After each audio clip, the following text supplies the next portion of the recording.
Bonjour, je m'appelle Sandrine Munger et je suis une étudiante en sciences humaines au Cégep Garmin. Dans le cadre d'un projet pour mon cours de politique et société, je me suis penchée sur le débat du financement public des écoles privées au Québec.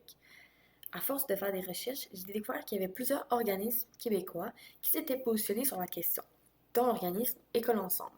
Je les ai donc contactés afin de leur poser davantage de questions et de conscientiser un plus grand nombre de personnes sur cet enjeu que je trouve très important. Je les remercie d'ailleurs de m'avoir accordé leur temps pour cette entrevue et je vous souhaite un bon visionnement. Super. Donc, vous allez bien, Monsieur Rompré? C'est comme ça que je vous appelle? Tout à fait. C'est mon nom. Parfait. Est-ce que vous pourriez commencer par vous présenter, un peu nous parler de votre parcours avec École Ensemble, vos motivations pour votre travail? Tout à fait. Dans l'école ensemble, en fait, pourquoi je me suis impliqué dans le mouvement, ça découle beaucoup de mes propres recherches académiques. Quand j'étais à la maîtrise, puis quand j'ai entamé des études doctorales, j'ai beaucoup travaillé, j'ai fait des études en France où la question de la ségrégation scolaire et de la sélection des élèves dans les écoles. C'est une question qui est beaucoup traitée dans la sociologie de l'école, dans la sociologie scolaire là-bas. C'est une question qui est aussi beaucoup traitée dans la sociologie américaine. C'est une question qui est un peu moins traitée dans la sociologie au Québec et au Canada, quoique il y a de plus en plus de travaux euh, qui s'échinent un peu à remplir, à combler l'écart qu'on a là-dessus. C'est beaucoup une question de données là, qui sont souvent un petit peu moins disponibles ici. Euh, mais toujours est-il que je me suis intéressé, comme je m'intéressais aux travaux français, j'ai aussi voulu un peu m'intéresser à ce qu'était la situation au Québec. Par la suite, j'ai collaboré avec le Conseil supérieur de l'éducation, qui était à l'époque un organisme qui était mandaté par le gouvernement pour donner des avis sur le système d'éducation québécois, incluant les écoles secondaires. Et j'ai publié pour eux un avis sur la ségrégation scolaire, ce qui était une revue de la littérature internationale. Et par la suite, j'ai été approché par Stéphane et par École Ensemble pour siéger sur leur conseil d'administration et je collabore avec eux depuis quelques années déjà. Ah, mais super. Je vois que vous avez un bon parcours, donc vous êtes bien informé par rapport justement à cette ségrégation scolaire-là. Est-ce que vous pouvez me parler un peu plus de ce qu'École Ensemble fait? C'est quoi leur but, dans le fond? L'objectif d'École Ensemble, c'est d'une part de contribuer au débat public pour que les gens comprennent un peu mieux les questions qui sont liées à la sélection des élèves et à la ségrégation scolaire qui peuvent en découler dans le système d'éducation et aider peut-être la population à être un peu plus consciente des effets que ça peut avoir autant au niveau individuel pour les élèves qu'au niveau social pour l'ensemble du Québec. Et l'idée d'École Ensemble, c'est pas juste de conscientiser, c'est aussi d'avoir un projet constructif.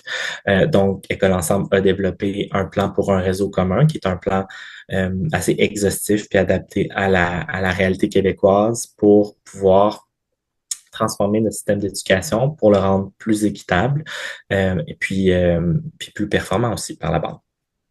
Super. Vous parlez beaucoup qu'en ce moment, ben, il y a une ségrégation scolaire au Québec. Selon Iris, ça serait basé sur le principe que c'est un système à trois vitesses. Est-ce que vous pouvez nous expliquer un peu en quoi le système à trois vitesses est discriminatoire? Tout à fait. Donc, le système à trois vitesses, pour peut-être pour poser les bases, pourquoi on Mhm. dit qu'il y a trois vitesses, c'est que on était traditionnellement plutôt familier avec la notion qu'il y avait les écoles privées et les écoles publiques. Donc, c'est un peu le premier embranchement. C'est deux vitesses. Les écoles privées qui ont été, dont la qui sont, et c'est quelque chose d'assez, c'est pas unique, mais c'est quand même assez particulier au Québec parce que les écoles privées sont quand même financées à très haute partie par l'État québécois, mais Mhm. pas complètement. Ça, c'est important. Euh, Et puis, ce que ça fait, c'est qu'il y a déjà une barrière financière pour qui est la barrière la plus un peu évidente qui empêche les enfants qui ont moins de ressources ou dans les familles qui sont plus défavorisées de pouvoir accéder à ces écoles-là. Donc, ça fait déjà une ségrégation qui est basée sur des facteurs économiques. Euh, et la plupart des écoles privées, ou plusieurs écoles privées, ont aussi des systèmes de sélection qui sont basés sur soit des examens ou sur d'autres facteurs. Mais dans la majorité des cas, pour toutes sortes de raisons, des familles plus favorisées et les enfants qui viennent de familles plus favorisées ont plus de chances de bien performer sur ces examens-là, que ce soit en raison d'avoir accès à du tutorat ou tout simplement, il y a des études qui montrent aussi que les examens sont souvent faits pour correspondre de façon un peu plus proche aux valeurs culturelles, par exemple, qu'on peut retrouver dans des familles un peu plus favorisées. Et puis ça, c'est le premier embranchement. Donc, le système privé, c'est une des vitesses, mais qui a pris beaucoup d'expansion dans les dernières décennies, puis un peu en réponse, puis pour faire face à cette concurrence des écoles privées, le système public a aussi développé beaucoup de projets pédagogiques particuliers, donc des programmes spécifiques qui sont aussi sélectifs dans plusieurs cas, parfois qui ont des surcoûts. Je sais que tu étudies au Cégep Garneau. Il y a un cycle international au Cégep Garneau. C'est quelque chose qui a un coût. Il faut payer pour les examens internationaux. C'est la même chose au cycle secondaire. Il y a le PEI. Donc, il va y avoir des coûts supplémentaires. Le sport-études, souvent, il y a des coûts importants qui sont rajoutés, qui sont rattachés à l'accès à ces programmes-là.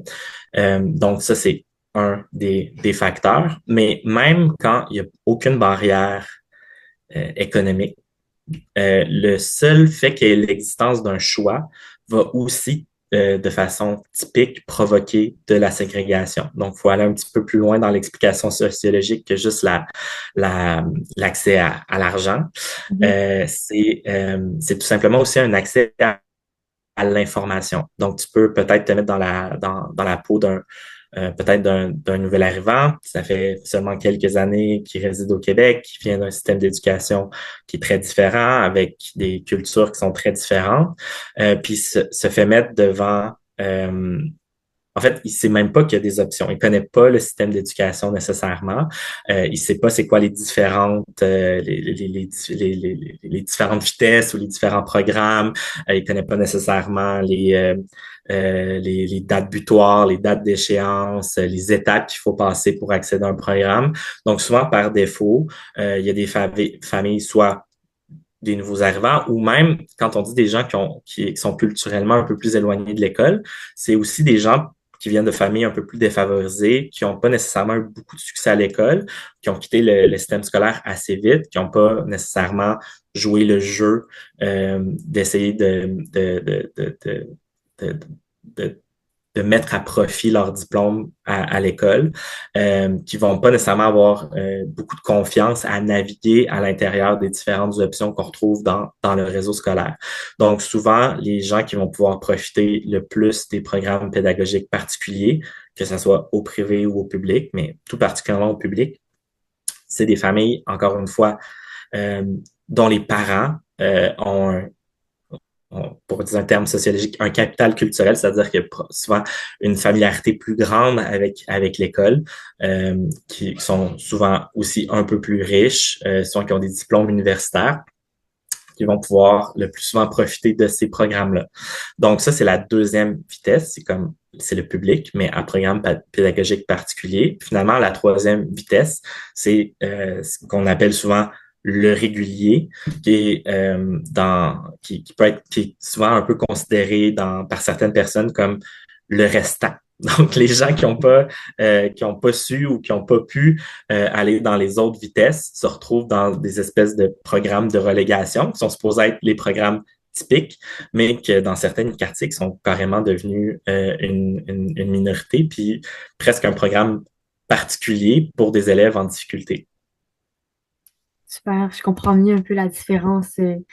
Puis, dans le fond, le plan du réseau commun d'écoles ensemble, c'est quoi qu'ils proposent pour contrer ces inégalités-là?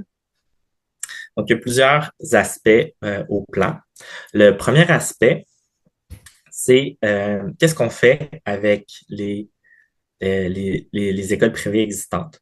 Donc, certaines, classiquement ou typiquement dans le passé, la proposition qui avait été faite, c'était tout simplement d'abolir ou d'interdire les écoles privées ou de les nationaliser, dépendamment des projets.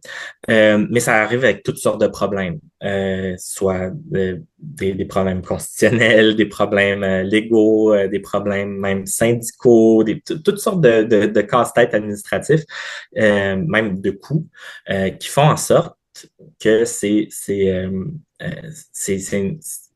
il y a eu des bâtons dans les roues, c'est très difficile à mettre en place, puis c'est très peu probable qu'un gouvernement se lance dans une aventure comme ça.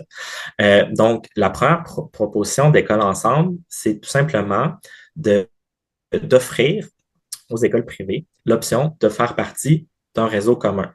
Donc, euh, d'une part, le gouvernement ferait passer sa contribution de 60 ou 75 là, dépendant des estimations du coût des écoles privées, à 100 Donc, c'est bon d'une part, mais en échange, en intégrant le réseau commun, les écoles privées vont se retrouver euh, à, à ne plus pouvoir faire de ségrégation scolaire avec les élèves. Donc, ce que ça veut dire, c'est qu'il y aurait un système pour attribuer les élèves aux écoles. Donc, ça serait un système qui serait basé évidemment sur la proximité, euh, comme c'est le cas actuellement, mais aussi avec des critères sociaux pour s'assurer qu'il y a une mixité sociale dans les différentes écoles. Donc, on pourrait arriver avec l'École Ensemble a produit des cartes scolaires potentielles où on peut démontrer que on serait capable de largement équilibrer les élèves, un peu la mixité scolaire dans les écoles, mais sans avoir nécessairement à faire transporter les élèves d'un côté à l'autre de l'île de Montréal ou d'un côté à l'autre de la ville de Québec, par exemple. On serait quand même capable, en maintenant une bonne proximité, d'avoir une bonne mixité sociale, puis moins de différence entre les différentes écoles. En ayant moins de différence entre les différentes écoles, ça enlève beaucoup l'incitatif à essayer de changer d'école pour les parents. Puis finalement, le troisième pilier, c'est la cinquième période qu'on appelle. Donc, pour régler la question des programmes pédagogiques particuliers, parce que souvent, les programmes pédagogiques particuliers sont présentés comme une manière de favoriser l'attachement des élèves à leur école, peut-être une manière même de diminuer le décrochage scolaire. Puis, il y a il y a beaucoup de points positifs à développer des programmes pédagogiques particuliers. Mais l'idée, c'est que si c'est bon, tout le monde devrait y avoir accès. Donc, la cinquième période, l'idée, c'est qu'il va y avoir une période par jour qui serait dédiée à un programme pédagogique particulier, mais tous les élèves choisiraient leur propre programme pédagogique particulier. C'est une réforme qui a été mise en place d'ailleurs dans des centres de services au Québec, à Drummondville. En ce moment, ils sont en train de tester l'approche. C'est quelque chose qui aurait beaucoup de potentiel, puis qui réglerait un peu les problèmes qui sont liés à avoir des incitatifs à vouloir changer d'école ou à vouloir sélectionner une école plutôt qu'une autre. Super. Euh, un des arguments des personnes qui défendent les écoles privées en ce moment, c'est surtout que ça fait des économies à l'État, mais la FAE a dit que ça ne permet pas ces économies-là. Est-ce que vous pouvez nous expliquer un peu pourquoi, pourquoi on en tire cette conclusion-là? En fait, dans un donc, l'idée, si je peux me mettre dans la peau des défenseurs des écoles privées, c'est de se dire, ben, si l'État payait complètement c'est comme si les gens qui envoyaient leurs enfants à l'école privée euh, payaient un impôt volontaire parce qu'ils payent en partie la scolarisation de leurs enfants, ce qui fait que finalement l'État économise parce que s'il finance à 75% la scolarisation, ben finalement il économise 25% de cette scolarisation-là. Par contre, il y a différents points qu'on pourrait soulever par rapport à ça. La première, c'est que en faisant un système d'éducation plus inégalitaire, ben ça arrive avec des coûts aussi, parce que il y a beaucoup d'études qui démontrent que dans des écoles, dans des classes où il y a moins de mixité, en fait, ça va pas favoriser les élèves les plus forts, mais ça va impacter négativement les élèves les plus faibles. Donc, ça veut dire plus de ressources qui sont dédiées au raccrochage, au rattrapage scolaire.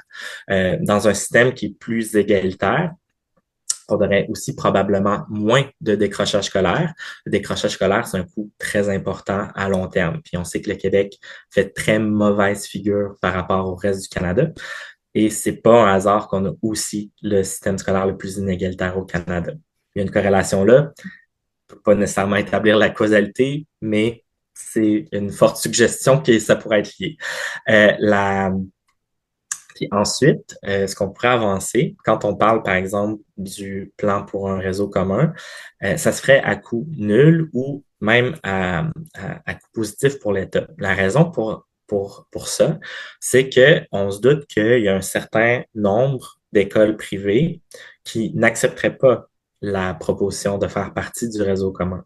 Les écoles privées qui n'accepteraient pas la proposition de faire partie du réseau commun se verraient retirer les subventions qui existent actuellement. En Ontario, où c'est le cas, les écoles privées ne sont pas subventionnées par l'État, mais il y a encore 5% de la population de la population d'élèves qui va dans des écoles privées qui ne sont pas financées par l'État. Donc, au final, si on passait à si on avait des chiffres qui étaient relativement comparables à ce qu'on retrouve en Ontario, ben le fait que l'État arrêterait de subventionner l'éducation de ces 5% d'élèves-là, compenserait complètement le coût supplémentaire qui est représenté par l'intégration par le fait de financer complètement la scolarisation des élèves qui feraient partie du réseau commun.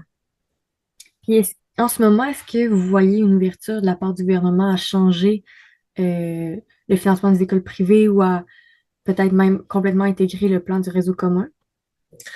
Il y a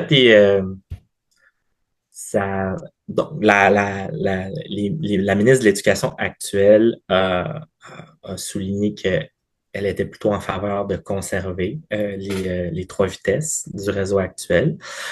Par contre, on le voit que la question de l'école à trois vitesses, juste le concept de l'école à trois vitesses, c'est un concept qui est de plus en plus présent dans l'espace public au Québec. Par exemple, au dernier débat des chefs, dans la dernière campagne électorale, il y a une question qui a été posée aux chefs pour la toute première fois sur cette question-là. Régulièrement, maintenant, on voit des documentaires, de la recherche scientifique, des articles de journaux, de façon très, très, très régulière dans l'espace public. Et ça vient pas seulement d'École Ensemble, ça vient de un peu partout dans la société civile qui pousse.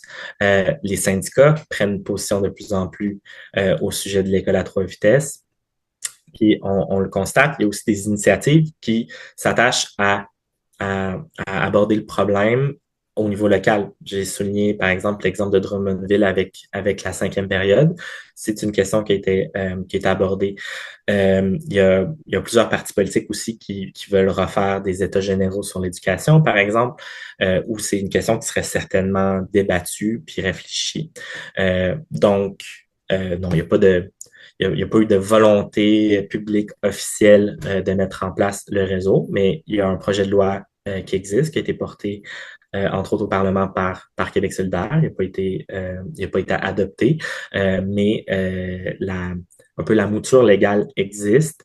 Il y a des débats qui existent, il y a plusieurs partis qui sont intéressés. Même dans les partis au gouvernement, on a toujours des contacts, des discussions super constructives avec des députés, des ministres, des attachés politiques. On est présent un peu partout. Puis il y a beaucoup d'intérêt.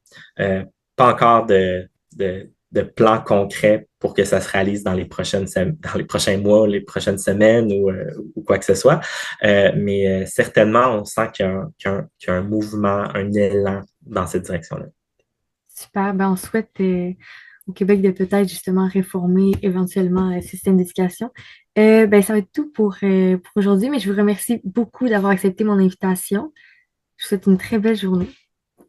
Toi aussi, Au revoir. au revoir.